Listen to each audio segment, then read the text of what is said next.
refinery for that matter. Let me talk straight to this, Mr. Chairman. It's a perfect opportunity also. Mr. Chairman, we have done nothing to sabotage any domestic refinery. Any one of them. There are many of them. Some of them are small scale. Mr. Chairman, but there's a law that guides everything we are doing. Mr. Chairman, the law is clear. My colleague from NNPC is here. There's domestic crude oil supply obligation. Yes, what it is saying is that process it locally, provide for local refining, absolutely correct. But the law also said that there must be a willing buyer and a willing seller. It didn't say anything else. And perhaps the only way it cannot be so is for this National Assembly to change the law. And I will not recommend this. Mr. Chairman, secondly, and more importantly, NNPC has nothing to do with imports of products that are substandard. It is very clear, Mr. Chairman, there are rules, there are regulators. We follow the rules. Nobody will bring product into this country that doesn't make specifications. If it does happen, it's crime. It couldn't have passed through any regulatory institution. It is impossible. We all know what happens. Smuggling does take place. And I'm happy that the Customs Service is here. No one can deny that smuggling takes place across our border.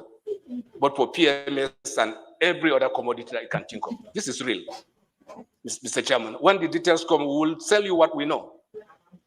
Mr. Chairman, I suggest also that it should be set live so that everybody will hear what is going on in the industry. And perhaps responding to our Minister of Finance and Coordinating Minister of Energy, we are engaged. Mr. Chairman, today, this country is producing about 1.65 million barrels today, as of today. We have a clear target and a pathway, which is not just an NNPC-driven process, Mr. Chairman. You must put money before you can make money in the oil and gas industry. You must invest. You must have confidence of banks. And you must have confidence of investors. Today, Mr. Chairman, this National Assembly, both the House of Representatives and the Senate, have set several committees to look at local refining, to look at crude oil theft, vandalism. It is very, very clear that until we address this, no one is going to put his money into the off-stream. And that's why NNPC took it headlong. And got the support of Mr. President. Clearly, Mr. President understands that doing things different today, which is showing up, and I can share with you, Mr. Chairman, just a month and a half ago, we're actually down to almost 1.4 million barrels per day. It's simply an infrastructure unavailability issue associated with acts of vandals and oil thieves. Mr. Chairman, you will agree that NNPC is not a security organization. But yet, we got the support of Mr. President to set up an accelerated process of intervention. And it is paying off.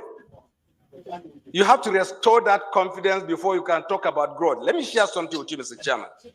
In the year 2020, during the COVID, Mr. Chairman, in one day, our production, without doing anything, we hit 2.47 million barrels per day, 17th of April, to be very specific, Mr. Chairman. And what happens? The thieves and the bandits went to sleep.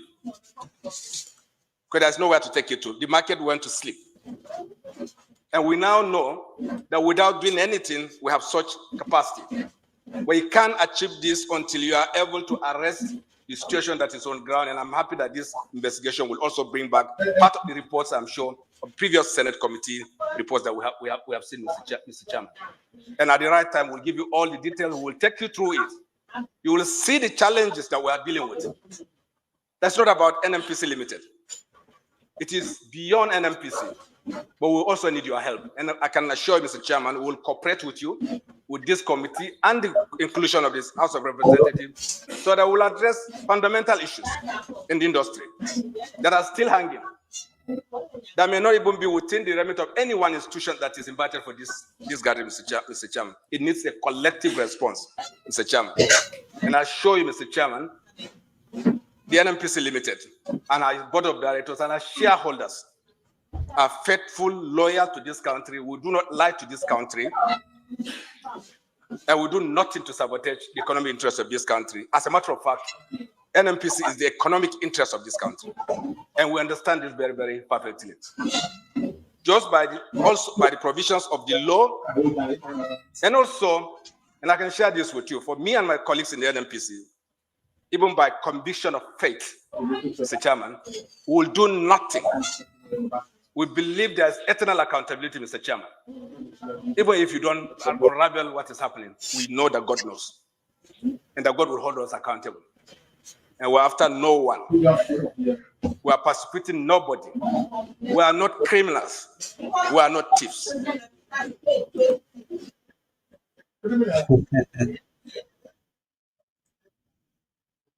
Yeah, greetings to everyone. Of course, that is the CEO of the Nigerian National Petroleum Company Limited in Nigeria. He came out a few days ago. He appeared before the Senate ad hoc committee of the Nigerian Senate, of course, to answer to the problems. Actually, uh, the fact that he appeared before the Nigerian Senate committee, it shows that Dangote is actually, getting somewhere within the Nigerian sector, the Nigerian petroleum sector. And the fact that he launched, a refinery, a lot of players, of course, now are coming out, and especially those ones with the wrong motives of sabotaging not only Nigeria's interests, but the interests of the African continent, because these infrastructure, they are beneficial for all the African continent. Now, what we are understanding is that those interests, those people whose interests are being touched currently have come out to defend themselves. Now, Dangote's approach has gone all the way to the Senate and the House of Representatives, and he's actually taking on these elements, these groups of people that are in the government and have been sabotaging, the country, and that means importing a lot of bad products within the country, which, of course, they took even some of the products from the petrol stations when Dangote was hosting the Speaker of the House of Representatives. They took some of the petroleum products, and actually from one of the multinationals, and that multinational is Total Energy, which is from France. Now, all this fight which Dangote has engaged in has led, to this point where we are hearing the CEO, the Chief Executive Officer of the Nigerian National Petroleum Corporation or National Petroleum Company appearing before the Senate committee to defend himself. And he touched a lot of things actually. Some of them they make sense, some of them really they don't make sense, and in some way actually you can say that he implicated himself and the president, for that matter, because he came and said that the president has been supportive of the NNPC in its operation. All right, and this shows that he's working together with the president, with the Nigerian president. In one of our videos, which we did, we showed how President Tinubu himself has interest in the Nigerian oil sector, because one of his cousins is is the CEO of Wando Petroleum in Nigeria, which company is also importing a lot of products into Nigeria as a country. Now, he mentioned that the president is in support of him, and now he's saying that they are following the law. Now, what we should know is that there's a difference between the law and following the law. All right. So these people, to some extent, they manipulate the law. But even with that, Dangote never mentioned that he is accusing the NNPC. He just mentioned that the regulator, and of course the regulator he's talking about is the Nigerian Upstream Petroleum, commission. That is basically the company that Dangote he is talking about that has been failing in enforcing its obligations. Now, news has come out that Dangote himself has been receiving the petroleum, and he has agreed that he has been receiving the crude oil, of course, from NNPC. But that crude oil is not what they agreed. It's not what is agreed for the Dangote oil refinery to receive. They are receiving less than 60%. They are just receiving 60% of what they are supposed to receive, from the NNPC. And that is the challenge. Now, the CEO of NNPC came out to defend himself, regarding what is happening in this particular situation, and he said they are following the law. But the other thing which he said that does not really make sense is the fact that he said that if you establish a refinery, you should look for your own raw materials. That is what he's saying. That is number one, which really does not make sense due to the fact that Dangote mentioned that the refinery was designed to run on Nigerian crude, not on Venezuelan crude, not on Russian crude. It was designed specifically to run on Nigerian crude. And this is a national asset. Now, if someone speaks like this, and says that if you establish a business, you should look for your own raw materials and you should look for your own market. All right. So it looks like now, in this sense, it looks like these people who are representing the government, they don't care about the interests of the people as a country. And therefore, they're interested in exporting the resources of the country. They don't care about the country itself and refining and adding value to the resources. Yet this is what Dangote has always said. Now it shows you that the people running our governments in the African continent, in some case, or to a larger extent, you can conclude that they don't know what they are doing. All right. So we are supposed to be patriotic as citizens. As citizens, we are supposed to be patriotic, and of course, we should teach to our children and grandchildren about this patriotism that we are pushing forward and for the development of the country. Now, like what one of the CEOs of the Nigerian upstream, petroleum regulation commission said that it would be monopoly for Dangote to run himself, to run alone in the country. But of course, there is other refineries in the country. Even the state has about 4 refineries now. But for him to say that, to justify the continued importation of resources, which are already available within the country, while they continue to send out the crude to import, of course, the dirty oil, while they continue to export the good crude oil from the country.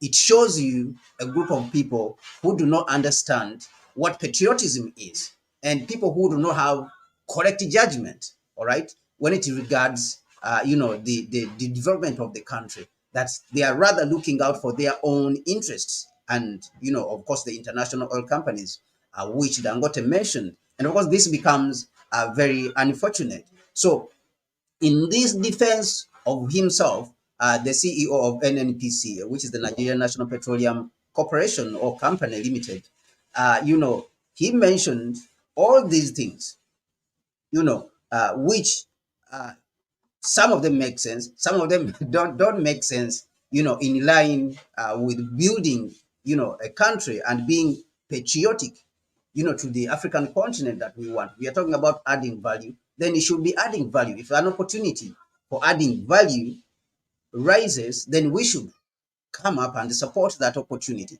But they are instead fighting against that opportunity. Of course, Dangote also came out and responded to this speech, because it was like he's saying that the NNPC is not attacking anyone in the country. The NNPC is not attacking Dangote, is not attacking any refinery, is not undermining any interests, of the country, any economic interests of the country. And yet we see that the country is importing more than $20 billion, of refined products into Nigeria every year, every single year. Now, if Dangote oil refinery has come out to plug that gap, why would this not be a sabotage if he's not being helped by everyone who's supposed to help, especially if that person is operating within the state enterprise, the public enterprises?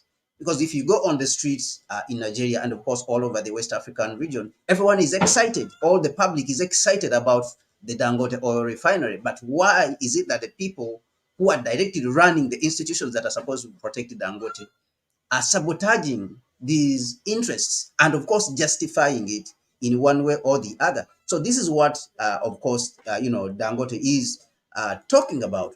Let me share what Dangote came out and said regarding this particular issue, when this man was saying that he is not a thief. They are not thieves, they are not saboteurs, they are not sabotaging anyone whose interests.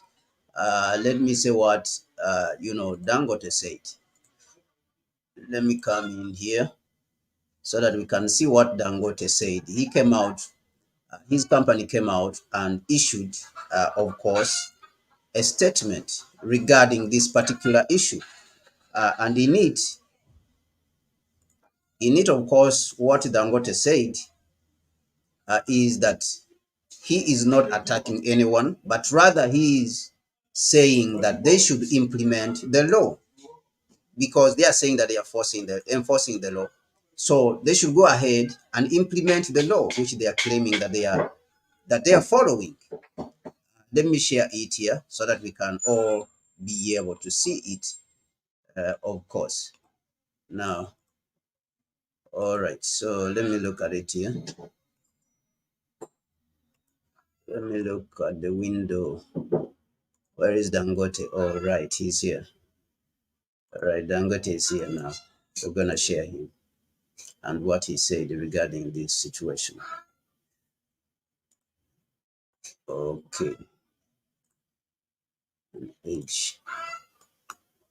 Now, this is what Dangote said, of course. Now, Dangote came out to say that our attention has been drawn to media reports alleging that the Dangote oil refinery has backtracked by acknowledging that the NNPC supplied about 60% of the 50 million barrels we lifted. To clarify, we have never accused the NNPC for not supplying us with crude. Our concern has always been that the NUPRC, which is the Nigerian Upstream Petroleum Regulatory Commission, is pushing, but the international oil companies are not following the instructions to enforce the domestic crude supply obligation and ensure that we receive our full crude requirements from NNPC and the international oil companies. And of course, when we go back to Dangote's comments, both which comments he made when when he was in Barbados, during the Africa Import and Export Bank annual general meetings, and also when he was in Kigali at the Africa CEO Forum.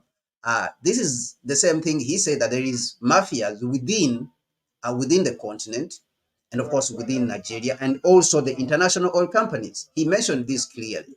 He never mentioned out which particular companies, apart from only one time which we had him after the CEO of the Nigerian upstream and downstream, regulatory, company. He came out, regulatory commission. He came out and attacked Dangote and said they are producing substandard fuels. This is what even led to Dangote taking all the fuels, including the ones they took from petrol stations like Total, and taking samples of those fuels and testing them in his lab, and even showing the lab on television station.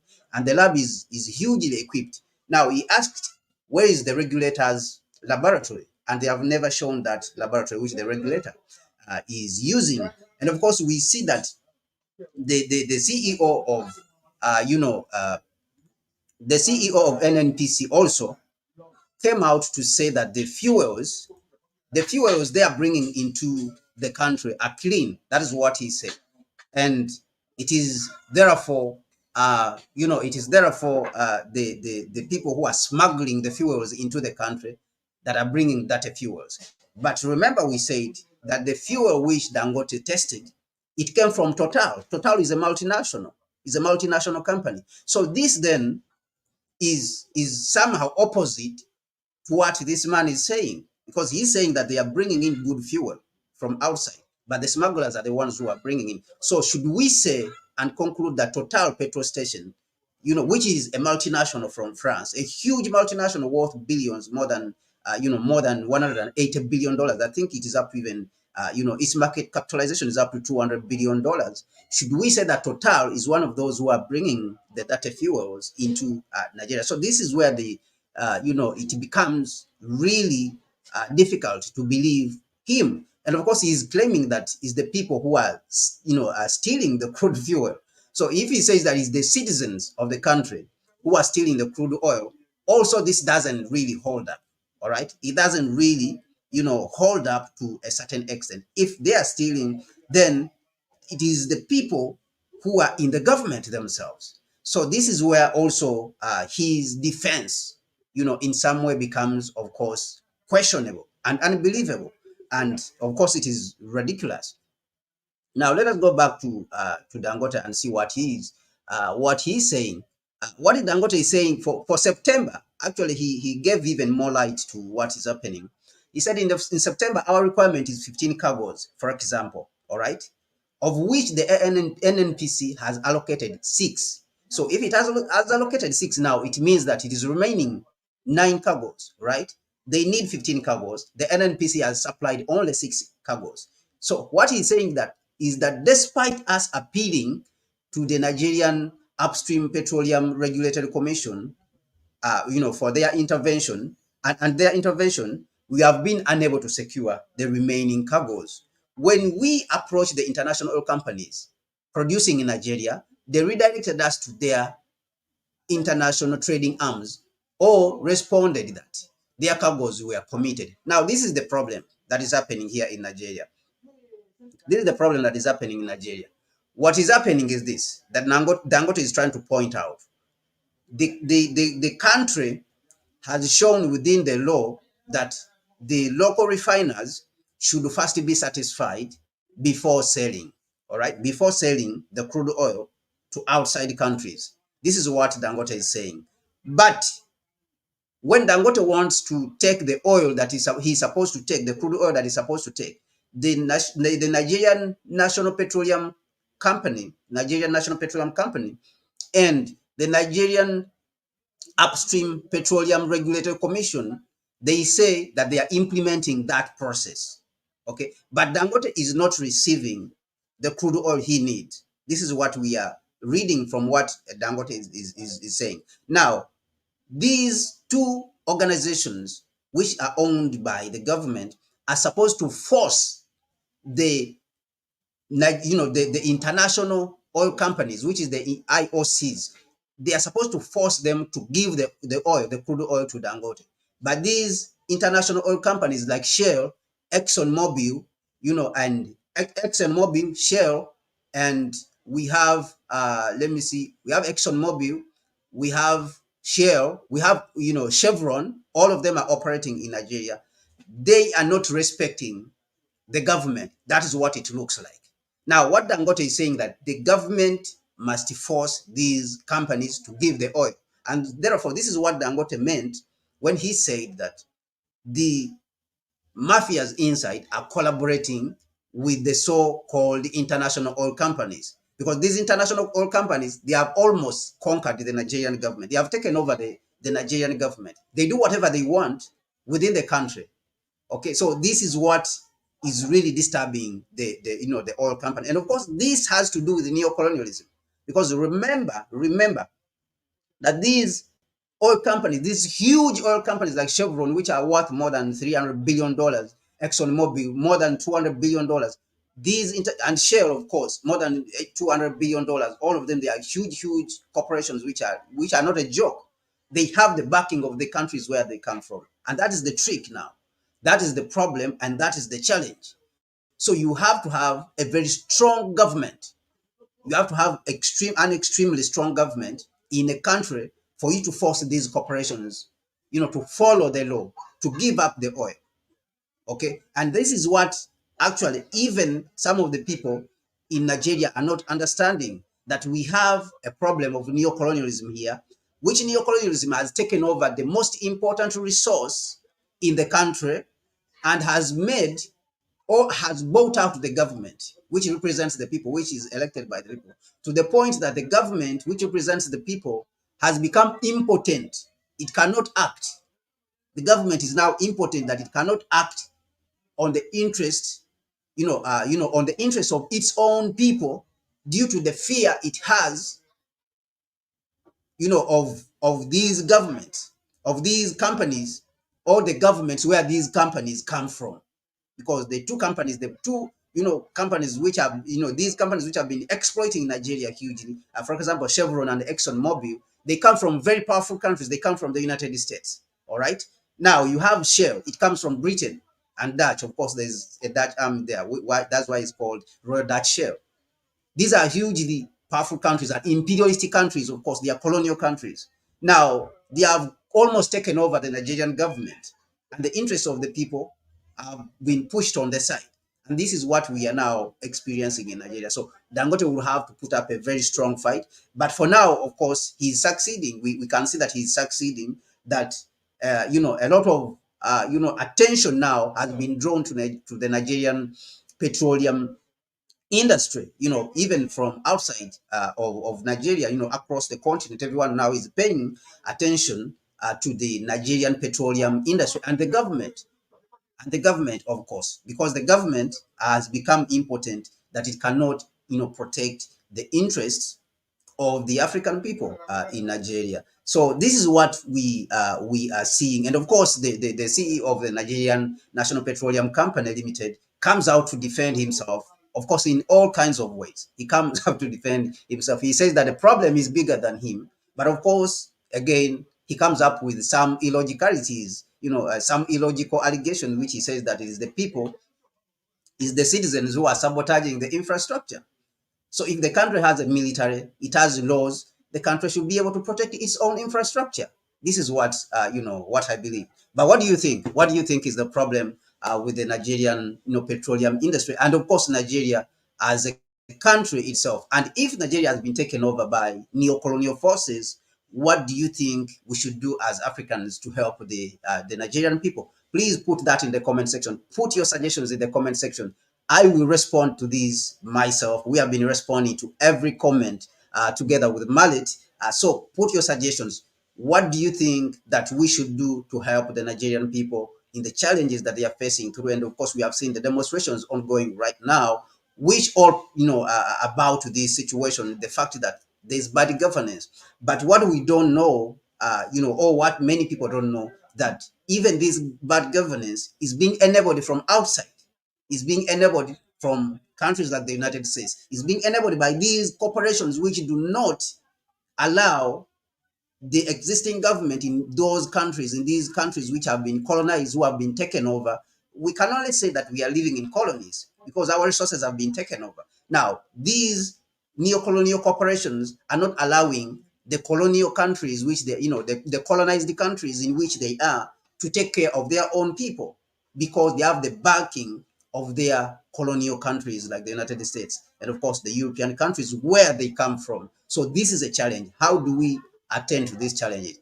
Please put your suggestions in the comment section and we will read it and we'll discuss it, going forward. What do you think we should do about it as Africans? Because the solution, personally, I believe that the solution is for us to unify Africa under one government. We have to unify Africa under one government and then remove all this chaos so that we have one government which takes care of all our interests, including mineral resources, so that our resources, people will not just come into the continent and take resources how they want. I believe, for me, that is the, the solution that we have. And of course, that's the solution our forefathers left us. Our forefathers like Marcus Garvey, our forefathers like Dr. Kwame Nkrumah, these are the solutions which they left us. But somewhere along the line, our ruling elite, they diverted from that solution which our forefathers like George Padmore, Kwame Nkrumah, Marcus Garvey, and Malcolm X. All these, this is the solution they gave us. We have to unify and build a strong Africa together under one government so that we can have one representative. We have to have one representative as Africans in every way. In every way. On the international stage, we have to have a single military so that we can protect our assets even from these external predators, because mostly the exploitation is coming from external. If you look at it, as it has been published by the United Nations report on illicit financial outflow out of Africa. Africa is losing close to $100 billion. Now, how do we stop this looting if we are not unified as a continent under one government? So I believe that this is the solution. But what do you think? What do you think in addition to what I think myself? Or, apart from what I think myself, what do you think? How do we eliminate these weaknesses that we have on the continent? Put that in the comment section, please, and let us have a discussion on this. This is very important for us as Africans. Let me take some water. This is very important for us as Africans to have a solid discussion on this. We saw the other day, Indians now are taking over ports in East Africa. They are taking over airports. We are seeing Indians have come into Ghana now. They are building, their own gold refineries. Where are our refineries as Africans? Where are our gold refineries? Where are our airports? Are we incapable of managing our own resources, our airports and our ports? Are we incapable of managing our own dams? We saw Total Energies taking over a dam in Uganda. Now, these are critical issues. Where are our interests? Are we incapable of managing our affairs? And what should we do about it to remedy this weakness? Because all these, they're taking advantage of us as Africans because of the weakness that we have in the continent. This is the reason. And that, weakness, I believe, like what our ancestors believe, must be eliminated by putting together a united, African state. And that is the solution. For me, this is what I believe. But what do you believe? Put your comments in, down there in the section, in the comment section. Put your suggestions down in the comment section, and we'll continue this discussion from there. My name is Kwame Gonza, and this is Connect Africa. Once again, please support the channel, like the channel, subscribe to the channel if you are new to the channel, and like the video and share it with other people. We ask you to do that so that we can grow together, so that we can participate together in the coming revolution. You have seen tremendous changes that are happening across the globe. So we all need to participate in that process of transforming the African continent. Thank you so much once again. My name is Kwame Gonza, and I will see you next time.